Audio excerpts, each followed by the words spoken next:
ორი ახალგაზრდის ცხედარი თბილისში, ჩიქოვანის ქუჩაზე, ბინაში იპოვეს. გავრცელებული ინფორმაციით ახალგაზრდები ოჯახებთან კონტაქტზე არ გადიოდნენ, რის შემდეგაც ოჯახის წევრებს კარის შემტვრევა მოუწიათ. მეზობლები გარდაცვალების სავარაუდო მიზეზად ნარკოტიკული საშუალებების ზედოზირებას ასახელებენ. მათი თქმით, შემთხვევა გუშინ საღამოს საათებში მოხდა. საგამოძიებო უწყება ექსპერტიზის დასკვნამდე ოფიციალურ ვერსიას არ ასახელებს, თუმცა გამოძიება სისხლის სამართლის კოდექსის 115 მუხლით მიმდინარეობს, რაც თვითმკვლელობამდე მიყვანას გულისხმობს.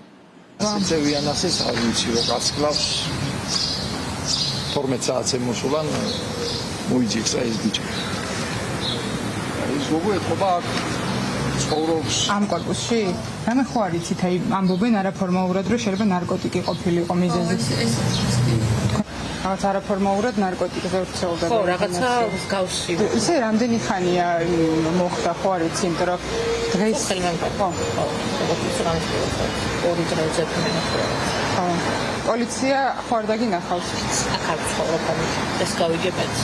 რამდენიმე კვირის წინ ზედოზირებით გარდაიცვალა ახალგაზრდა მამაკაციც. მისი ოჯახი საგამოძიებო უწყებებში საქმის დეტალურ გამოძიებას და იმის გაგებას ითხოვს, თუ რა სახის ნარკოტიკით გარდაიცვალა 21 წლის ახალგაზრდა. ბიჭის ბაბუა საზოგადოებას ურჩევს, რომ მეტი ისაუბრონ ზედოზირებისა და ნარკოტიკის მოხმარების პრობლემაზე, ამ მიზეზით გარდაცვლილების ოჯახებს ბრძოლაში ჩართულობისკენ, ხელისუფლებას კი საქმეების გამოძიებისკენ მოუწოდებს. ოჯახებს არაფერი დასაზრახისი არ აქვს აბსოლუტურად, იმიტომ რომ ეს ნებისმიერ მოზარდს შეიძლება მოუვიდეს. აქ საფლავის ქვის ქვეშ დადებული, მიწაში ჩამარხული და ვინც ის მიწაში საიდან მოდის, ეს არის პირდაპირ საწამლავი. ოჯახის წევრები ხომ ვართ ვალდებული, რა არის მიზეზი ამ ბავშვების გარდაცვალების. ეს დიდი უკვე ფეხგადგმული მაფია არის ქვეყანაში და თუ ჩვენი ახალგაზრდები ყველა ნარკოტიკ გაბრუებული ივლიან ქვეყანაში, კურს რაღა მნიშვნელობა აქვს. იმ ღამეს 21-22 წლის ბავშვები წყდებიან და შენ არა გაქვს ინტერესი რომ გაარკვიო რატო წყდებიან ეს ბავშვები და ახეთა გამოდია ამაზე მეტი სიძულვილია, ამაზე მეტი ქვეყნის ისე იგი რაღა არის. სად იყიდა ამ ბავშვმა? აი 3 თვეში დამიღუპეს ბავშვი. პატიოსანი, ანგელოზი მთელმა საქართველოს ვინც იცნობდა ყველამის. მე ამ საქმეს გამორიცხული არ მოვეშვები.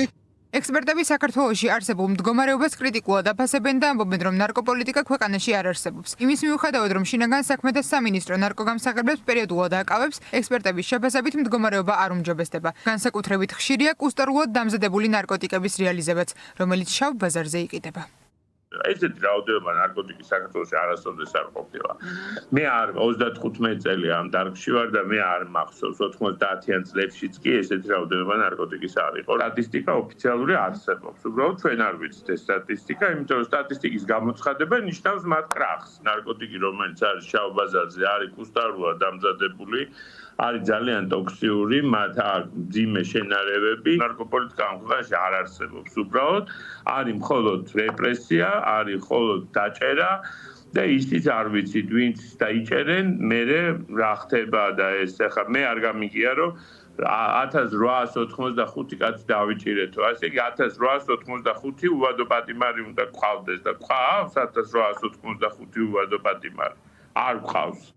ექსპერტები წუხან, რომ ოფიციალურ სტატისტიკაზე ხელი არავის მიუწვდება. უცნობია რა რაოდენობის ნარკოტიკი ტრიალებს შავ ბაზარზე და რამდენი ადამიანის სიცოცხლე შეიწირა ასე ნაკიდმა წამალმა. შინაგან საქმეთა სამინისტროს მტკიცების მიუხედავად, რომ ნარკოდანაშაულს ებრძვის, ზედოზირებით გარდაცვლილთა რაოდენობა სხვა რამეს ამტკიცებს. ქვეყანაში უამრავი პირთა ჯგუფია, ვინც კუსტარულად დამზადებული ნარკოტიკის რეალიზების არალეგალურ სქემაში მონაწილეობს და უმუშევრად დარჩენილი ახალგაზრდების ჩაბმასაც ცდილობს.